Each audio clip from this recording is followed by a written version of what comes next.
অর্থাৎ বড় গরু কেন দিবে?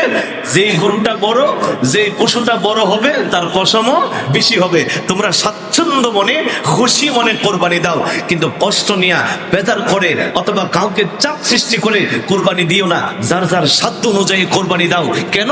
এই কোরবানির জন্য তুমি ঋণ করো। আল্লাহ রাসূল বলেন তুমি ঋণ করে কোরবানি দেওয়া তোমার কোনো প্রয়োজন নাই। অথবা শরীকি কোরবানি যাচ্ছ, তোমার কাছে আছে 20,000 টাকা, শরীকদার বলে 40,000 টাকার কমে শরীক নেওয়া যাবে না। এখন শরমের মধ্যে ফালাইয়া তোমাকে চাপ সৃষ্টি করে তোমার থেকে আরো বাড়ায় নিয়ে গেছে, কিন্তু তোমার মনে কিন্তু সন্তুষ্ট না, মনে খুশি না। কেন খুশি না?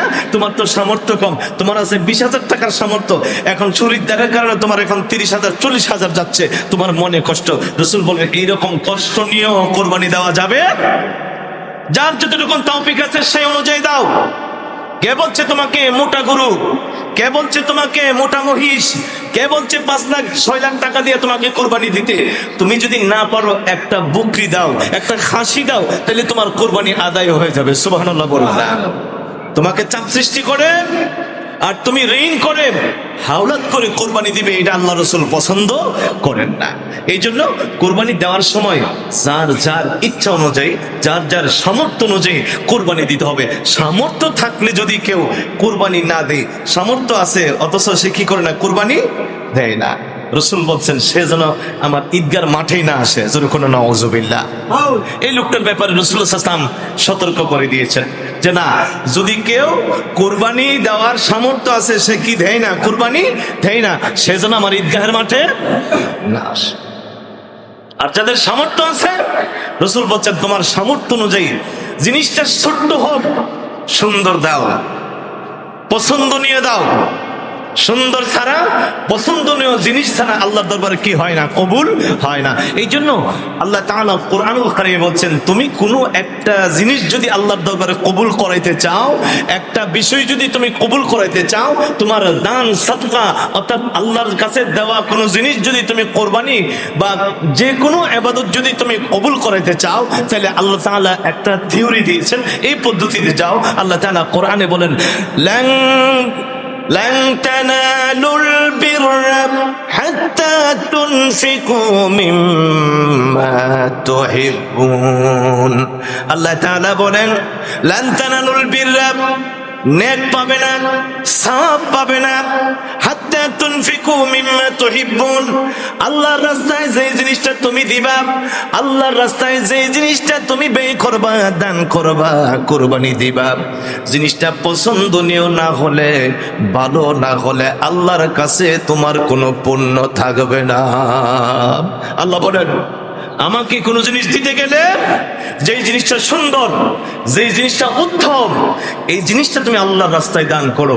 আর কিন্তু আমাদের স্বভাব হলো আল্লাহর রাস্তায় দেওয়ার জন্য যত কম দামি জিনিস আছে, যত বাজে জিনিস আছে, এটা আমরা চিন্তা করি। পকেট থেকে ভিক্ষুক করে একটা ভিক্ষা দিতে চাইলে আমরা পকেটে হাত দিয়া দেখি কোন টাকাটা নরম, কোন টাকাটা অসৎ, কোন টাকাটা ছেঁড়া। একটা কাপড় দিতে গেলে কাউকে আমরা চিন্তা করি কোনটা কম দামে, আর গরিব মিসকিনকে দেব।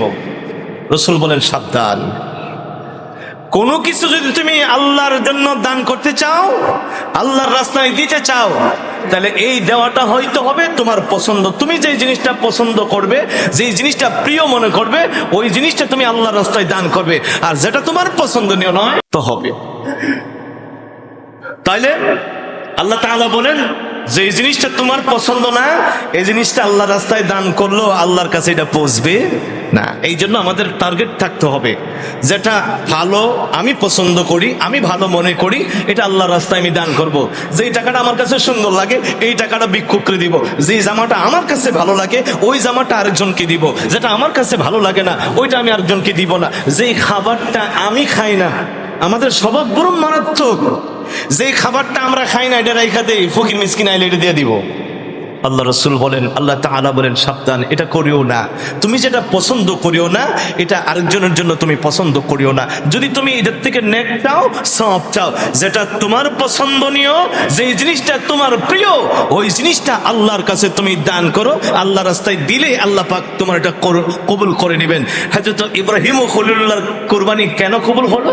আল্লাহ তাআলা বলছিলেন, ইব্রাহিম রে, তুমি অনেক পশু কুরবানি দিয়েছো, কোনো পশুই আমি আল্লাহর দরবারে মঞ্জুর হয় না। তো ইব্রাহিম কয়, আল্লাহ কোনটা তোমার কাছে মঞ্জুর হবে আমাকে একটু ইঙ্গিত দাও, নয়তো সরাসরি বলে দাও। আল্লাহ কই, শোনো, আমি তোমাকে বলে দিচ্ছি, লান তানালুল বিররা হাত্তা তুনফিকু মিম্মা তুহিব্বুন। ইব্রাহিম, যদি আমার কাছে পৌঁছাতে চাও, যে জিনিসটা তোমার সবচাইতে প্রিয়, ওই জিনিসটা তুমি আমার রাস্তায় কুরবানি দাও, তাইলে কুরবানি কবুল হয়ে যাবে। সুবহানাল্লাহ বলবেন। ইব্রাহিম আলাইহিস সালাম কয়, মাওলা, আমার আর বোঝার বাকি নাই, তুমি কি চাচ্ছ? আমি দুনিয়াতে সবচাইতে ভালোবাসি আমার শিশু ছেলে ইসমাইলকে, কারণ ইসমাইল ছাড়া আমার আর কেউ নাই। বৃদ্ধ বয়সে আল্লাহ তুমি আমাকে একটা সন্তান দিয়েছো, এটারে আমি ভালোবাসতাম। তোমার ঘর বানাইতে যাই একটু আদর করছিলাম, ঘর বানাইতেছে, গাম ভায়া ভায়া পড়তেছে, বাবা কই যায়, বাবা তুমি একটু বিশ্রাম করো, আমি কাজ করি। ছেলেরে, ও আমার সন্তান, তুমি একটু আরাম করো, আমি তোমার এই কষ্ট, আমি তোমার এই মেহনত আমি সহ্য করতে পারি না, তুমি আরাম করো, আমি কাজ করি। আল্লাহ কই, সাবধান, ঘর বানানি বন্ধ করো, আমার কাছে দুজন বাবা আর ছেলে মুসলমান হও, তারপরে কুরবানি তোমরা ঘরের কাজ করো। সুবহানাল্লাহ বলুন না। তো এই কুরবানি শুরু করলেন। আল্লাহ কই, না, আমার মঞ্জুর হচ্ছে না। ইব্রাহিম নবী চোখের পানিগুলো ছেড়ে ছেড়ে কেঁদে কেঁদে বলেন, লান তানালুল বিররা হাত্তা তুনফিকু মিম্মা তুহিব্বুন। যেটা তোমার প্রিয়, এটা আল্লাহর রাস্তায় দাও, তাহলে আল্লাহর দরবারে কবুল হবে। ইব্রাহিম কয়, আল্লাহ এখন আর আমার বোঝার বাকি নাই, তুমি কি চাচ্ছ? আমি যেহেতু আমার সন্তান ইসমাইলকে ভালোবাসি, আল্লাহ তুমি যদি খুশি থাকো, তুমি যদি সন্তুষ্ট থাকো, তাহলে আমার এক ইসমাইল নয়, 1000 ইসমাইল কুরবানি তোমার রাস্তায় দিয়ে দিব, আমি ইব্রাহিমের কোনো আপত্তি নাই। জোরে বলুন সুবহানাল্লাহ।